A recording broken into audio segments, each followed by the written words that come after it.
बेटा, मैंने आज तक हवाई जहाज पास से नहीं देखा रे।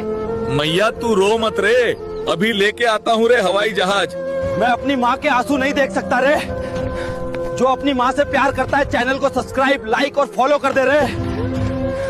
अबे ओए ससुर के कुत्तों, हट जाओ मेरे रास्ते से, नहीं तो उड़ाकर बादल में टांग दूंगा रे।